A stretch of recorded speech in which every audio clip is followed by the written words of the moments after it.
Muito bem. Deus é composto de matéria e forma? É a segunda pergunta. Deus é composto de matéria e forma? Primeiro tem que saber que composição é essa de matéria e forma, que história é essa de composição, e por isso que eu vou fazer uma introdução agora, que quer dizer composição. Vou fazer uma analogia bem simples. Vamos fazer um bolo de chocolate. A mais simples, um bolo de chocolate, tá vendo? Você encontrou um bolo de chocolate ali na sua frente, você sabe que ele tem farinha. O bolo não é farinha, mas você sabe que tem. E sabe que tem chocolate, e sabe que tem açúcar, e sabe que tem leite. O bolo por ele mesmo não é nenhuma dessas coisas, mas você sabe que elas estão ali, correto? E quando você olha o bolo de chocolate, você consegue na sua cabeça separar açúcar, ovo, você separa. Você consegue, na cabeça você consegue separar. No real não, no real está tudo junto. Mas na cabeça você consegue separar. Como é que separa? Não, aqui teve farinha. Você viu que ele cresceu? Teve fermento também. Você sabe que teve. Porque você sabe como que é um bolo quando não tem fermento? Ele fica murcho. Então, aqui teve fermento. A sua cabeça testemunha coisas que fizeram parte daquela composição. Mesmo que, quando você vê a composição.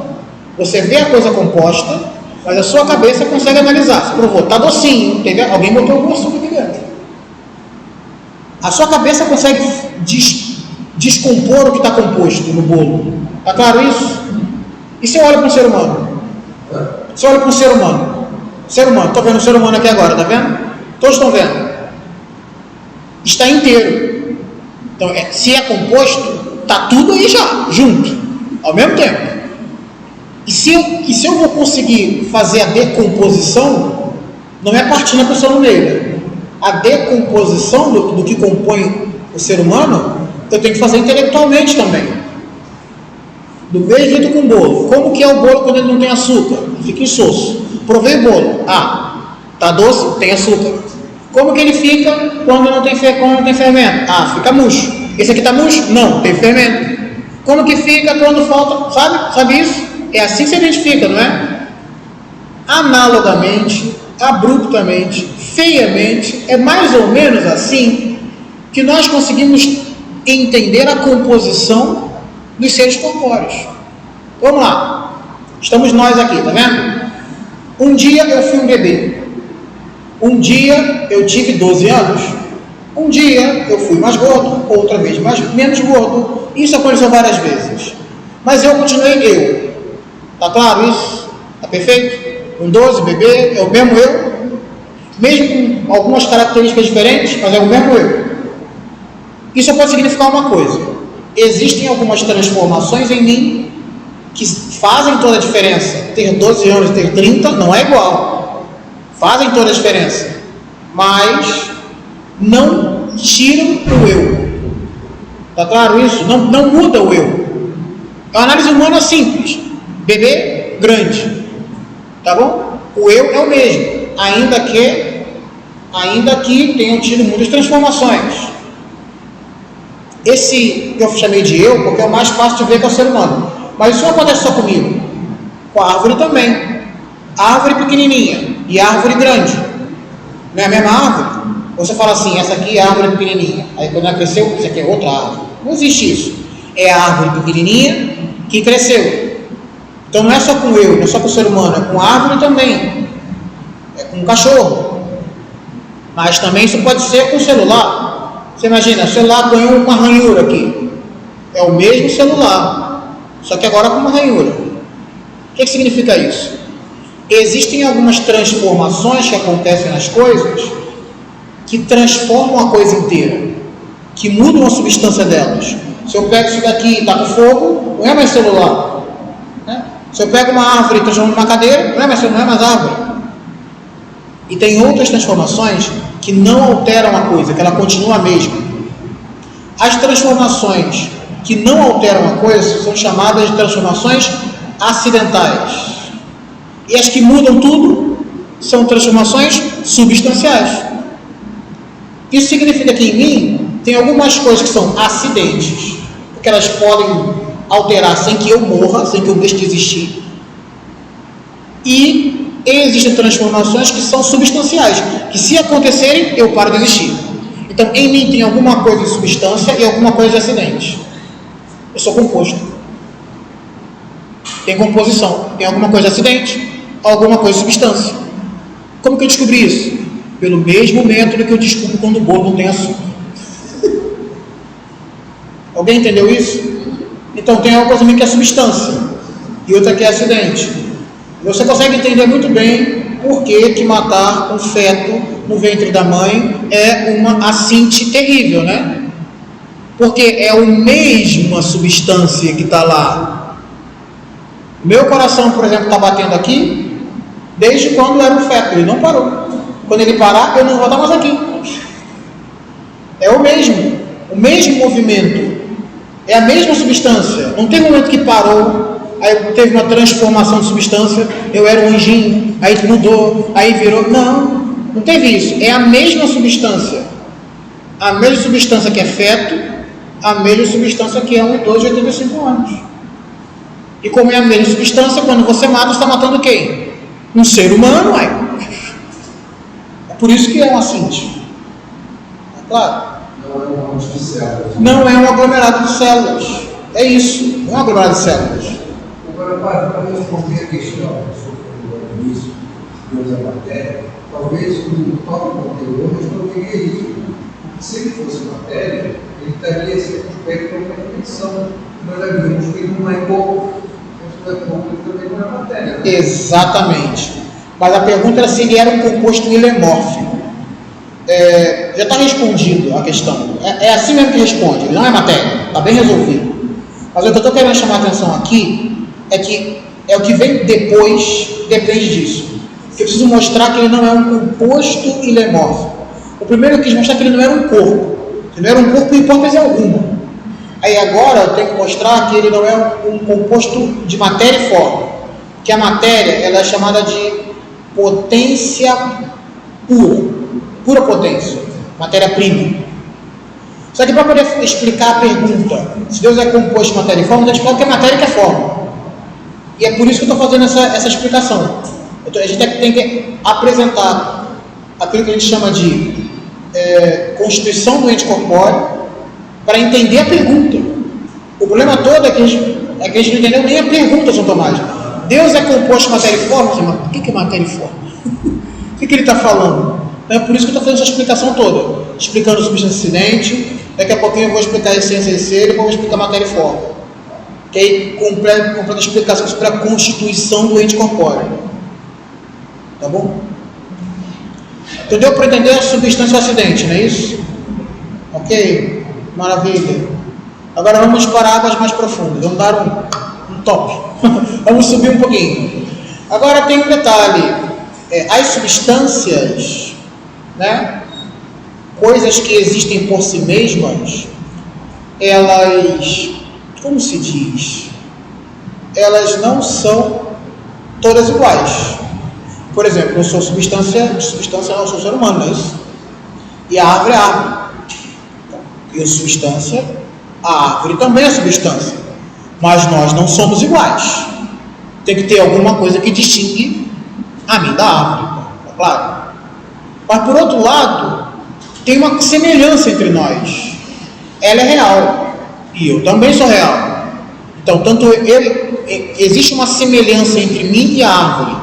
Nós somos coisas reais. Participamos do mar da realidade. É isso? Mas tem uma distinção entre nós. Eu sou de um jeito, o ser humano, ela é de outro. Então, entre as substâncias, existe um princípio de unidade entre as substâncias. E também, obviamente, por conta dos acidentes. Né? Também. Existe alguma coisa que unifica todas as coisas substanciais, todas as coisas que são por si mesmo. A substância é aquilo que é por si mesmo. E o acidente é aquilo que é por outro. Tem que ter alguma coisa que unifique a substância que é por si mesmo. Que coisa é essa? Aquilo que nós falamos, que é o princípio de realidade, que é o ser, o ato de ser. Vocês lembram disso? Não. Lembra que eu falei do ato de ser, que é o princípio de realidade entre as coisas? O ser não é o ato? Exatamente, o ser em ato. é o ato que faz com que você não seja o Mickey, nem o Pato Donald, nem uma imaginação apenas, mas que exista concretamente nessa realidade, que exista no mar da realidade que nós temos. É isso. E depois, é o ato de ser, que me unifica com tudo que é real. Tudo que é real tem esse negócio. Mas tem alguma coisa que me distingue da árvore. O princípio de distinção entre as coisas.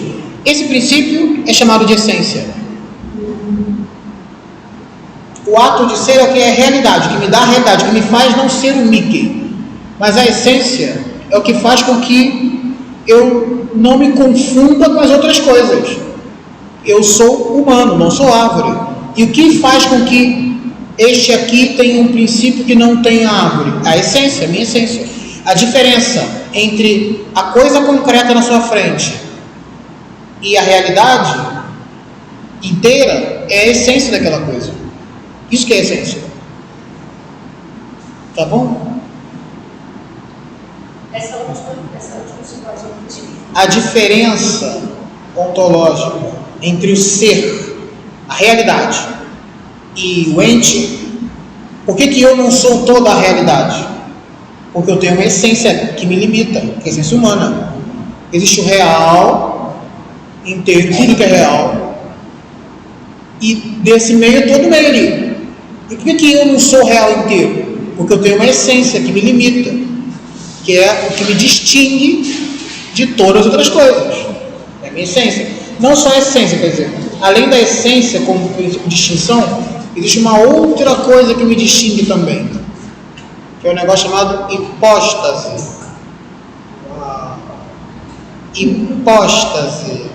E aí, quando você falar sobre Jesus agora, vai ficar mais fácil entender o que é a união hipostática. Né? Hipóstase. O que é hipóstase? É a sua existência concreta, sua realidade concreta. O que me distingue da árvore? A minha essência, eu sou ser humano, a árvore é árvore. Mas existe uma coisa ainda que me distingue de outro ser humano. Entende? Eu não sou igual, cada um tem sua história, cada um tem, não é isso? Tem alguma coisa em mim que me marca a minha individualidade concreta. Isso daí é minha hipóstase. Isso é hipóstase. Quer dizer, eu tenho essa distribuição de olho, hipóstase.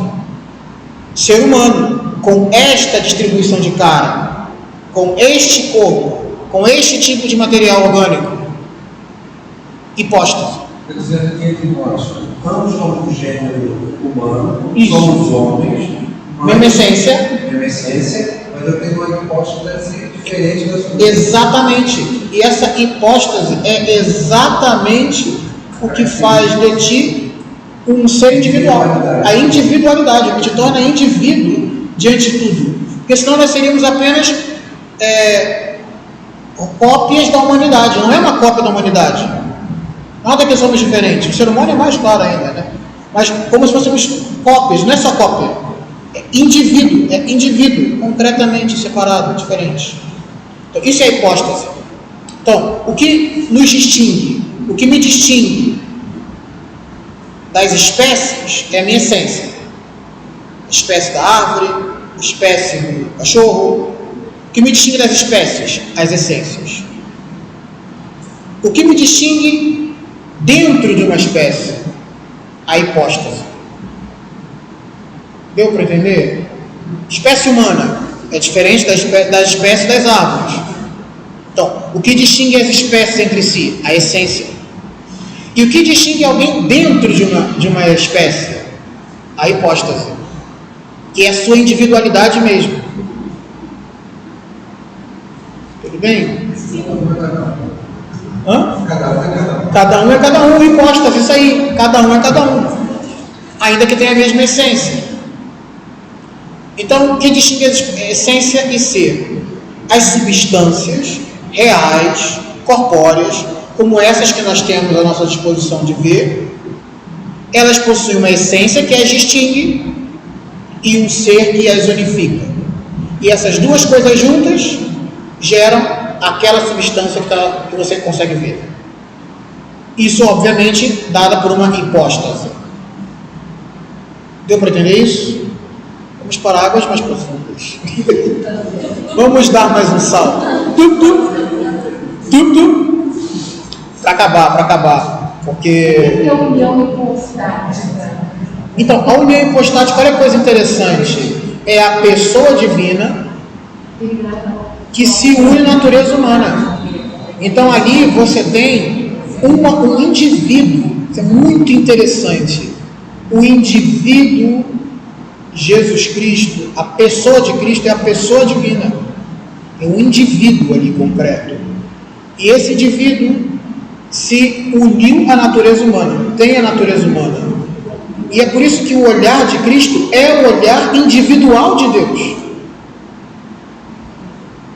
Não é que a divindade, isso é uma coisa importante, a divindade em Cristo, não é que assim, tem a humanidade e a divindade de Cristo, como se fossem dois princípios, e aí isso gerou uma terceira individualidade. Não. O toque de Cristo é o toque individual de Deus, porque é uma hipóstase, é uma pessoa, indivíduo, entendeu? A união é na hipóstase, e é por isso que, por ser de natureza humana, ele tem toque, ele tem coração, ele fala, mas quem toca, quem abraça e quem fala não é a natureza divina, é a pessoa divina. A essência dele é humana. Ele tem uma essência humana e uma divina. Tem duas essências. Só que essa aí é uma coisa que a gente vai falar na próxima aula. Porque a essência, uma característica da essência divina é que ela se identifica com a hipóstase. Conosco não, tem diferença. Uma coisa é a minha essência, é a humanidade em mim. Outra coisa sou eu. Eu não sou toda a humanidade. Eu não esgoto a humanidade em mim. Por isso que eu tenho humanidade, mas eu não sou a humanidade. Tem a humanidade, que cada um tem aqui, e tem a minha hipóstase. Em Deus não é assim. Em Deus a natureza dele é a sua própria hipóstase. Ele é a sua própria individualidade. A essência dele é a individualidade dele. Então quando você fala que Cristo tem duas essências, uma delas é a própria individualidade divina. E por isso que não é assim que Cristo tem a natureza divina, por isso ele é uma representação de alguém da Trindade. Não é um toque mesmo da pessoa trinitária. Quando aquela pecadora ouviu Jesus falando no Evangelho de domingo, era a palavra mesma da pessoa trinitária. Quando Jesus fala no Evangelho, eu falo o que eu ouvi do Pai. Não é uma representação da divindade, um pedaço de divindade. Não, é a hipóstase mesmo, é o indivíduo, com toda a essência divina, porque a essência divina é a sua própria hipóstase. Vocês conseguem entender como isso é impressionante? Jesus carregava as duas hipóstases. Não. Duas hipóstases não. Uma hipóstase, duas naturezas. São duas naturezas, uma hipóstase e duas naturezas. Que é um indivíduo. Cada hipóstase é um indivíduo. Carregava duas essências. Duas essências. A humana e a divina. Entende? Então é uma hipóstase e duas naturezas. Porque cada hipóstase é um indivíduo, né? E é um indivíduo só. Isso que é impressionante, essas coisas. Porque quando a gente vai descobrindo coisas sobre Deus, nós estamos descobrindo coisas sobre Jesus Cristo. Sobre a pessoa que você comunga todos os dias.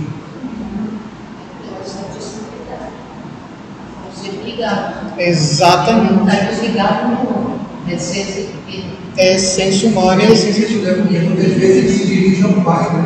Exatamente. Mas quem que se encarnou? É a segunda pessoa da Santíssima Trindade. A segunda pessoa que se encarnou. E a segunda pessoa fala, porque como dizia São João, no princípio era o verbo estava de frente para Deus. O verbo fala com Deus. Então quando o Cristo está rezando, o Cristo rezando na Sagrada Escritura é a expressão material mais elevada que nós temos do verbo diante de Deus. O verbo falando para Deus. É Cristo rezando. Entendeu? É isso aí. Então é importante perceber isso, sim. o estudo dessa parte é duro, eu sei, é chato, mas quando você encontra, você está encontrando coisas, segredos sobre a pessoa de nosso Senhor Jesus Cristo. E por conseguinte está encontrando segredos sobre a pessoa que você comunga todos os dias. E a pessoa de quem você lê o texto bíblico nas missas. E que prega, às vezes pela boca do padre, às vezes sem a boca do padre. Nem sempre, às vezes dá certo, às vezes não dá. Fazer o quê? O que eu posso fazer? Não dá para ganhar tudo, né? Bem, vamos agora para a questão da matéria e forma. A essência tem distinção, mas nos entes corpóreos, nos seres corpóreos, tem uma característica ainda, que é a transformação substancial. O que é isso? Você olha para um cadáver, o cadáver tem a mesma cara da pessoa viva. Ele tem todas as características, o mesmo coração, o mesmo pulmão, o mesmo tudo da pessoa que estava viva até o momento que a pessoa deu o último suspiro.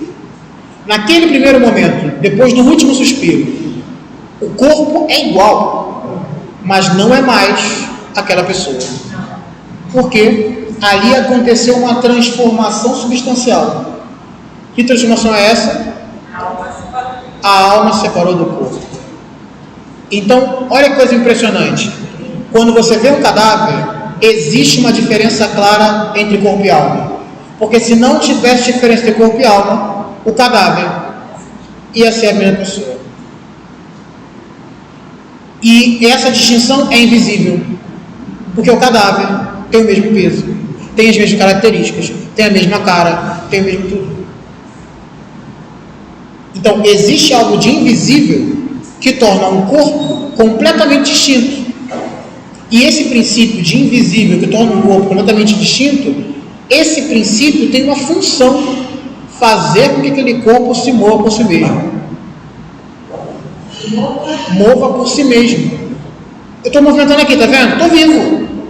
Agora, fosse meu cadáver, ele não se move por si mesmo mais. Ele não levanta, não fala, não tem mais um movimento humano. Então, existe um princípio dentro de nós que se distingue do princípio material e que esse princípio é tal que dá razão, entendimento. É um princípio espiritual que torna factível as coisas, que faz aquela pessoa ser quem é. E é um princípio invisível, por isso espiritual. Tudo bem? Agora, olha que coisa impressionante, maravilhosa. Ao mesmo tempo que existe um princípio espiritual, tem um princípio material. E o que acontece depois com o corpo? Decompõe, vira pó, se mistura com as outras coisas e vira um montão de outras coisas. Isso quer dizer que aquele corpo tem potência para ser qualquer outra coisa. E aquela forma, quer dizer, depois que você vai definhando, né? Definhou, aquela matéria decompõe, aí ela mistura com a terra, e aí ela começa a fazer parte da planta e vira outra coisa. Se misturou no resto das coisas, a matéria. Bom, aí você tem a forma. O princípio espiritual a gente chama de forma, que é o princípio que dá a vida àquele negócio, que faz com que aquilo se mova por si mesmo. E o princípio material, o corpo é o princípio material, que é o princípio que dá a possibilidade para ele se transformar em qualquer coisa. Muito bem. Agora, isso daqui é o corpo e a alma. Agora, pensa no seguinte: quando eu estava lá sendo concebido, começou um movimento a acontecer, não foi? Juntou os dois gametas, tcharam, e a partir dali começou um movimento de multiplicação, um movimento ordenado. Não era bagunça, não é câncer. Um movimento ordenado, gerando coisas, não é isso? Esse é um princípio de movimento que veio da onde? Já era sua alma, é a alma. Aquele movimento inicial que fez toque, toque, toque, toque, toque, toque, toque, que desenhou, costurou seu corpo todinho, é a alma. Por isso que o seu corpo é a expressão da sua alma. Entende? Anima, forma corporis. Alma, forma do corpo.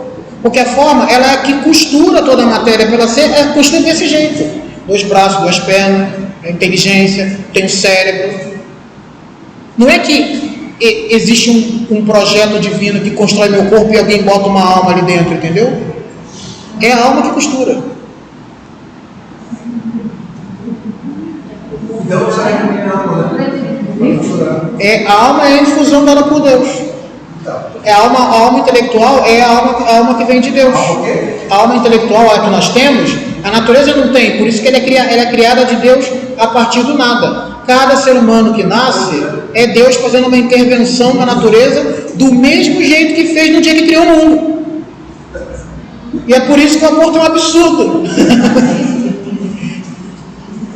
Voltando àquele momento de ter último suspiro, é interessante notar que Jesus, então, ele demorou 3 dias e não aconteceu como aconteceu com o resto de nós mortais. Ele ressuscitou como glorioso, que é o que vai acontecer com a gente. É isso que vai acontecer com a gente. Ressuscitaremos com um corpo glorioso. Não com o mesmo corpo, que nem Lázaro, com um corpo glorioso. É o mesmo corpo, mas com o lado aberto. O mesmo corpo com o lado aberto. Lado aberto quer dizer, o lado, o coração perfurado. É o mesmo corpo, mas glorioso, com uma capacidade diferente, totalmente instruído pelo Espírito. A novidade do corpo glorioso de Jesus é essa. É que é um momento em que o nosso corpo, durante a nossa vida... Mas não foi o mesmo corpo glorioso, por exemplo, porque quando Pedro subiu um monte de Moisés... Não, é diferente. Ali ele fez uma exposição do corpo, mas momentânea. Momentaneamente ele mostrou um dote do corpo glorioso e depois não mostrou mais. A ressurreição da carne é o corpo glorioso estavelmente instituído. É o corpo de modo estável, não é uma luz do corpo glorioso, é o corpo glorioso, propriamente dito falando. E isso daí é que tem de espetacular, porque o corpo glorioso é exatamente o momento em que Deus torna tudo em todos, porque Deus já está unindo a gente pela alma, pelo ato de fé, já está conosco na nossa vida interior. Quando você vai aumentando a vida espiritual, Ele está nos seus sentidos, nas sensações, mas Ele ainda não está aqui, Ele ainda não está aqui completamente. E no corpo glorioso é quando cada célula se torna divinizada por Deus, entendeu? Cada pedacinho do corpo, todo ele. Mas é aquele mesmo corpo que o corpo foi encontrado. É o mesmo corpo. Só que ele ficou glorioso. Exatamente. É o mesmo corpo em que Deus é tudo em todos. Ele não é reconhecido rapidamente. Jesus não é reconhecido rapidamente. Eu nem imaginava que ele podia voltar. Pois é. Meus caros, o corpo é o corpo glorioso, não é a mesma matéria. É a mesma matéria, é o mesmo corpo, mas só que com características diferentes por causa dos dotes do corpo glorioso. Mas na Páscoa eu prometo que eu falo sobre o corpo glorioso. Na homilia não vai faltar corpo glorioso na homilia da Páscoa. Meus caros, eu realmente preciso parar por aqui. Na próxima aula nós falamos mais sobre a parte da matéria e forma, e aqui nós encontramos a construção do ente corpóreo. Da próxima vez nós falamos mais, tá bom? Vamos parar por aqui, precisamos parar, tá bom? Então, são 8h30. 2 dias, e será 3? Segredos para as homilias do tempo pascal. Vamos dar glória ao Pai. Glória ao Pai, ao Filho, ao Espírito Santo, como era no princípio, agora e sempre. Amém.